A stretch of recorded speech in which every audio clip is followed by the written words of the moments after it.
This batch of Xbox news is a complete mixed bag. I'm going to warn you in advance. We have a brand new studio, which is the opposite of what we've been talking about for like the last week or so. So hooray for that. We also have news on more Xbox games going over to PlayStation, which if you pay attention to anything Satya Nadella says, you know it's an inevitability, but we have more reports on the inside about that. We have an update on how Ninja Theory is feeling about the rumors and fear surrounding the studio's potential closure, and a non-answer submitted there over on the Kinda Funny Games podcast, which I found interesting enough that I'd want to spotlight it here. And last but not least, Hi-Fi Rush's final update is here, marking the end of that game, and likely anytime we ever see Hi-Fi Rush again outside of the inevitable Nintendo Switch port. So we got a lot to get into today, ladies and gentlemen. Thank you once more for tuning in. Appreciate all the support we've seen across all the channels we're doing. MrMattyPlays, Retro Rebound, Retro Rewind. They're all doing super well. I could not be happier. So thank you for just being a part of what we do here, wherever you choose to watch and spend some time.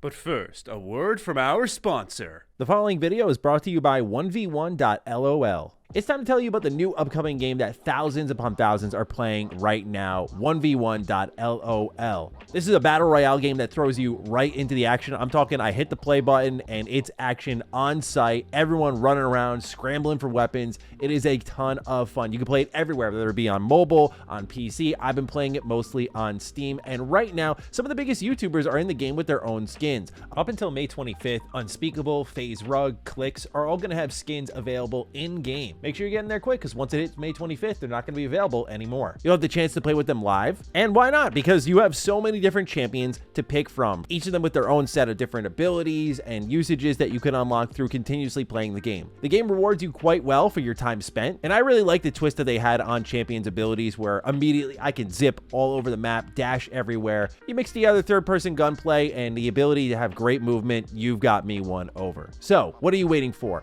Download 1v1.lol in the link in the description, or find it in mobile stores on your phone. Thank you again to 1v1.lol for sponsoring today's video.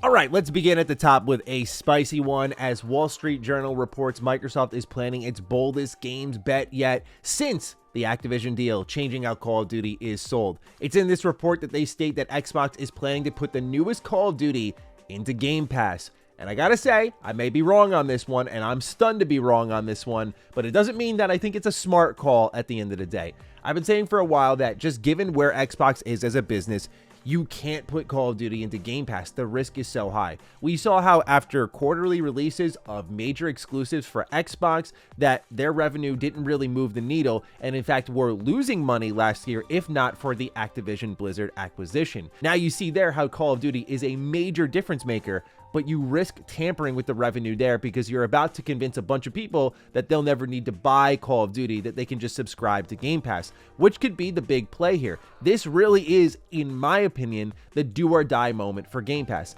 Not to say that Game Pass is going to go away completely if this doesn't work out, but there's a lot at stake here if you really look at it critically. For starters, Xbox has already had a lot of trouble communicating certain things coming to Game Pass and certain things not coming to Game Pass. I look at Blade after the Game Awards as a primary example of that. A lot of confusion surrounding the company, surrounding the move, a lot of people wondering what was going on with that. Imagine that, but times like 20 million, because Call of Duty is that big. Not only are they risking tampering with their golden goose, which can drastically alter their business, if it pays off though, Game Pass is going to soar to a whole new level, but no doubt it's going to come with a price hike. I don't think you're going to get Call of Duty in Game Pass with the same price that you're paying right now, which still may push people away. It may be too rich for their blood when they don't care about Call of Duty. And I hate to just look at the negative side of things here, but I got to be honest, if this doesn't work out, I just fear for what Xbox has to do next year. This is a company with historically poor communication, and now they're going to have to explain, again, if this doesn't work out,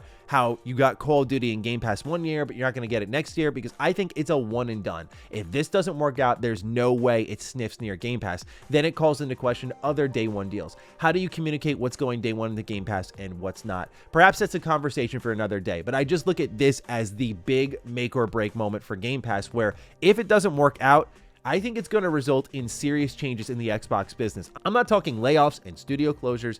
I'm looking at it more of how games are sold. How does Game Pass function? What's the price Game Pass is at? Does it result in another price hike? Do they gouge the current users? Or do they put it in a state where it's like, hey, no more day one Game Pass releases. Let's just focus on sales. I'll be keen to find out where they go with this, but no doubt, as the headline suggests, this is a big play for Xbox, and hopefully for their sake, it pans out. I'm looking forward to seeing the new Call of Duty with the developer direct. No doubt they're going to be focusing on that one, where it's reportedly open world.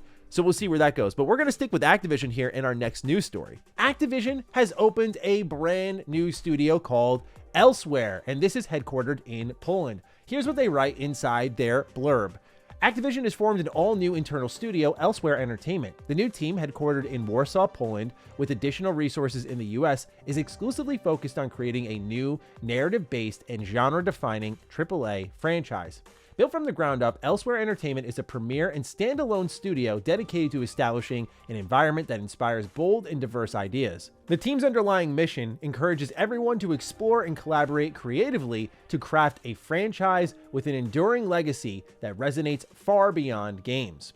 The talented team at Elsewhere Entertainment consists of a collection of storytelling experts whose credits include The Last of Us, Uncharted, The Witcher, Cyberpunk, Destiny, Tom Clancy's The Division, and Far Cry. Maybe a little bit too much Ubisoft there, but anyway, the new studio has full access to Activision's resources and tools as it continues to increase production and development. Elsewhere is opening its search for best-in-class talent from across the industry and around the world to help create a state-of-the-art and next-generation gaming experience. Before I get into the fun stuff, I will just open this up by saying that I have no doubts in my mind Xbox is going to parade this around as their own W, which it technically is a new Xbox studio. Don't get me wrong there, but this has definitely been long in the works before the acquisition happened. But nonetheless, this is going to be the kind of rebound story to go, well, yeah, there's a bunch closed down, but we have this new AAA one. Look at this fun thing over here. I wonder if this company shows up at all to reveal what they're working on.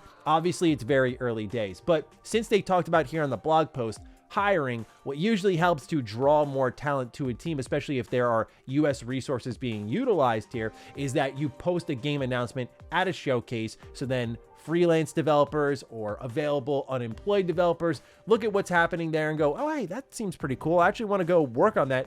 And they apply at that place. So I wouldn't be too surprised if Elsewhere did show up with some sort of game announcement. They didn't put any sort of details on the blog post, which is why I'm thinking this may be the case. I think of, like, for example, when Blizzard was working on a new IP that's now canceled, unfortunately, that was codenamed Odyssey, they were posting like, hey, this is a survival game. So you attract the right talent, because that's part of hiring for a game. Is people think it's just game developer one size fits all, and some are that talented, but others are really good at making RPGs. Some are really good at narrative experiences. Some are really good at puzzle games. We don't really know the gameplay experience here for Elsewhere's games, so I feel like we might see a potential game announcement there. I'm not 100% on that, but it's cool to see a new studio erected within the Activision umbrella that isn't working on Call of Duty and is AAA and is going to get some resources thrown its way.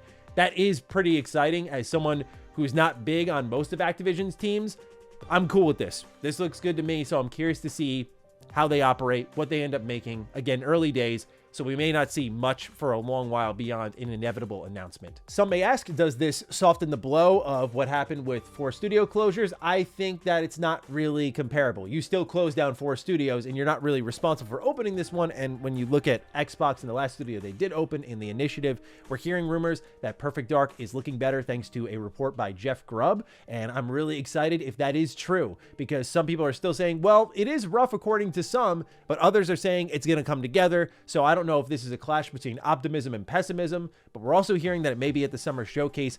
I think if Xbox is looking to fight back against the current narrative, you've got to put a lot of concern to rest. And I think there are particular games that are targeted with that. Perfect Dark being one, State of Decay 3 being another. I think you put to rest something like giving Fable a window. I think you put something to rest like doing something with Gears of War in a meaningful way, like a collection, which I know you can't just whip up. So if it's not ready, then that's not going to happen. And I think something from Elsewhere, like pointing to a new studio. I'm not trying to do damage control for them, but if I'm in the building and I'm looking at the reaction to my company, I'm going to target things that likely people are thinking about me and try to right those wrongs by letting products speak for themselves. So Perfect Dark is a pretty easy target, as we've covered in the past, because of the developers leaving the studio. We just read recently that a journalist from Video Game Chronicle is like sitting on an expose of the team again. So it's messy there. Can we let the game speak for ourselves? I wonder if Xbox is approaching the showcase with this in mind. We'll see. What they definitely are approaching the showcase with in mind is PlayStation. We have reports, we have insiders. People are saying more Xbox games are coming to PlayStation. This may not be news to many, because if you pay close attention to the Xbox ecosystem, Satya Nadella has made it very clear that he wants more Xbox games on PlayStation. He's definitely helping call a lot of the shots for Xbox. And also, I think just us using our brains helps a lot here. There's no way in hell, especially after all the lies we've seen, that I'm going to believe Phil, Sarah, and Matt going, we're going to just try these 4 games and that'll be it for a while. There are way more in the plans. There was just way too much leaked, but also it just makes so much sense because there's rationale for either side of the story. If these games that they put out on PlayStation from Xbox flop, you have more of a reason to go dig deeper into your catalog and pick some heavy hitters. If they succeed, now you're going to go make more money. So either way, the rationale was there. And when you had Satya kind of pushing that initiative, and also the desire to, quote, reach more gamers because games are getting more expensive, and certainly the idea of just daring to try to make our games smaller wouldn't help. We have to go just try to sell them on a million platforms. For me, I think it's something that has been written on the wall clearly, and I'm cool with it. I like games and I want more people to experience them, and I think this is where a lot of companies are going to go, just some slower than others, but definitely Xbox taking the first step well ahead of time from what we expected. And now we have insider Nate Drake saying, I was strictly talking about Starfield there in a response to this original post. I've heard of other games coming to PS5, and they could be during the holiday season this year, but working to confirm the games and the release windows. Meanwhile, over on Windows Central Gaming, Jez Corden has a report that writes here, the plan to move Xbox games to other platforms is codenamed Latitude internally, and I know there's a debate and unease at Microsoft about whether or not this is a good idea. More upcoming Microsoft-owned games slated for PlayStation are already being developed. At least for now, they're potentially obvious games you'd most likely expect. And yes, while it's true, Microsoft is a prolific publisher on PlayStation already, it is typically revolved around specific franchises like Minecraft. From what I've heard, Microsoft is pushing for a no red line for what games could come to PlayStation. And it all revolves around Satya Nadella and CFO Amy Hood's mandate to increase every department's margins. Jez followed up on his Twitter account saying there's no confirmation yet whether or not there is a true red line, and just that this is what Satya wants, which again, as I've said earlier, he's been not very shy about, and Jez says as much here.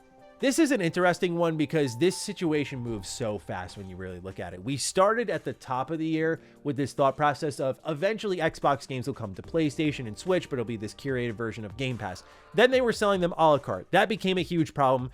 People quickly adjusted to the idea of, okay, after a certain amount of time, certain Xbox games are going to arrive on PlayStation and Switch. And now we're moving to the next part of this story that I think is going to be, they're coming quicker and quicker. Like, I'm thinking Starfield is going to be on this list. If you have Starfield, which didn't really move the needle for Xbox, I think you quickly want to move it over to PlayStation. You move it on over there with the new expansion, with all the patches and the updates that have been coming out for the last year by the time the expansion drops, and boom, now you got yourself a really good version of Starfield available day and date on PlayStation. It's an easy sell, and the logic still exists that if you're going to keep Game Pass around, that you can kind of help pseudo market it by saying you either go ahead and pay $70 for it or you come over to Game Pass. That's been the logic for a while though. That hasn't moved the needle as stats have shown. So yeah, this is just a move to get more money into Xbox and Microsoft's pockets. It does create the awkward conversation of definitive editions of Xbox games being on PlayStation. I think that'll fade away more and more as they inevitably just move to being fully multi-plat and start launching big exclusives or things that we thought would be exclusive day and date on PlayStation, Switch, as well as Xbox. We have an interesting interview here that was conducted by Kinda Funny Games. They talked to the studio head of Ninja Theory and they asked a tough question. They said, how are you feeling as a studio? There's a lot of rumors and fear about your future. And I want you all to hear for yourselves, just to make sure I'm not crazy, hear for yourselves what he had to say about the studio's future and how he dodges the question big time. Our team are feeling really good about the game. You know, I feel super proud of it. Like, making games is really, really hard, and Yes. it takes a lot out of people. It's a really hard thing, and I think it's a really brave thing as well. You know, to just like you guys, right? You're putting yourselves out there, and you're putting your art and your creative out there, and we're doing the same thing. And my job, like I say, is to make the very, very best games that we can. We have a pretty small team here. We're a close team, and we're just excited about getting our work out there to fans. Fans of Hellblade, fans of games like Hellblade. So, that's really the focus. So the vibe here is good. Like, we feel confident and proud of the game that we've made. Look, I don't know if there was really a good answer he could have gave. You can't go, man, that's a real shame what Microsoft did. They're kind of funding you. Don't want to rub them the wrong way, I imagine, right? Especially when you're seeing them shuttering studios. Maybe you want to just chill with all of that. At the same time, you can't confidently sit here and go, well, we're going to be fine. We're not going anywhere. We're in a really interesting time in our industry where studios that are performing well are shutting down. Studios that are not performing well are shutting down. Like, it makes no sense sometimes. We're becoming numb to the reality of it happening so often. It is true that the best approach you can have in this sort of situation is, let me just put my head down, focus on my work, and hope for the best. They say in this interview as well that part of the lack of the marketing is hoping that the game will just speak for itself. It's a pretty big bet on a company you bought back in 2018, and you launched the announcement of your console alongside this game, and now you're just going to let it fight for itself in Game Pass with all of this negative press. That's your answer? That's the solution from the studio proposed? I may just have a more skeptical eye than ever before. People are going to interpret that as negativity, but the reality is, I think this game is being set up for failure. Whether or not it actually fails is a totally different story, but I do think the game is being set up to be put in an awkward position, and I don't know if this is deliberate or not, but his answer to me wasn't very reassuring. But in fairness, I don't know what answer he could have given to really settle people down with this concern, because when you see a company like Tango after Hi-Fi Rush get shut down, the thought process very much likely is, even if he says the vibe is good there, we're about to put out maybe a banger too, and that's not going to matter potentially with how Microsoft is acting lately. So we'll see, but Hellblade's due out next week. We'll be talking about it extensively. Looking forward to that. Let's take a look at our last update for Hi-Fi Rush to round things out here. They post on their Twitter account. Check out the changes in our final update. Thanks for all your support, and keep on rocking. And here in the patch notes, you're going to see that it's nothing really significant. It's not about the update here I'm going to track. It's just that this is it. This is the end of Hi-Fi Rush. And none of these patches are going to Xbox anyway. As you see, it's all PlayStation and PC. And it's just sad. It's sad because this really isn't it for Twisting the Knife. Like, this was one rotation. The full rotation, I think, comes with the Switch port announcement, where it's going to find a new audience. I still am a strong believer that Hi-Fi Rush is going to do well on Switch. I don't know if it's going to blow up on Switch, but I think it's going to do well on Switch. And I think Xbox is again going to have that moment of wishing they had this company around to continue this series. I think this was a series that you built around as a prestige piece that really brought in new developers into the industry because it's fun, it's creative, it's different, it's from first party, creates a really good image for your brand. There are so many reasons, as we already know, to keep Tango around. I know for many, they were underperforming studio that finally found their way with Hi-Fi Rush, maybe a little too late. I think it's a fair synopsis just because when you look at from the track between Evil Within 1 and Ghostwire Tokyo, really the Evil Within 1, to our knowledge, did pretty okay, but otherwise they haven't had a major success. So I can understand looking at it with a critical eye and just going, you know what, like maybe they had it coming, but at the end of the day, with Microsoft's resources, I think this was one worth keeping around, especially with the buzz they created. We also have Redfall's final update, and I have to admit, this is at least a good thing to see. Not the fact that the studio's closed, but just the update in general. They say we are working to release our final update for Redfall, Game Update 4, that brings a revamped neighborhood and nest systems, single-player pausing, offline mode, and more. We'll provide additional details soon. Thank you all. Again, I said it before, not a big fan of Redfall, but I heavily critiqued Xbox on not letting them get out the offline mode, letting this game live on in perpetuity. So this makes me very happy to see. It's unfortunate what happened to Arcane Austin, but at least their last piece of work can be preserved. I think that matters a ton. Again, a damn shame what happened to Arcane Austin. Same with Tango Gameworks. I think Arcane Austin absolutely deserved another crack after Redfall, especially when we've learned now in previous reports that Redfall wasn't the reason the company has been shut down. I think, again, they absolutely, with Harvey Smith at the helm, deserved another chance to show what they're really capable of. Nonetheless, I'm sure you've already heard that a ton, so here we are at the end of another busy news update. At least there's some positives to find in here, but I'm excited to get your thoughts on the matter. What do you make of the new Activision studio, more Xbox games coming to PlayStation, the response from Ninja Theory, and so on? We are seeing a lot moving right now with Xbox. It's going at a rapid pace, and it's not going to slow down because we have the showcase soon. So fire away with your thoughts. Other than that, I will catch you in the next video. Stay sexy, stay active. I love you all. Peace.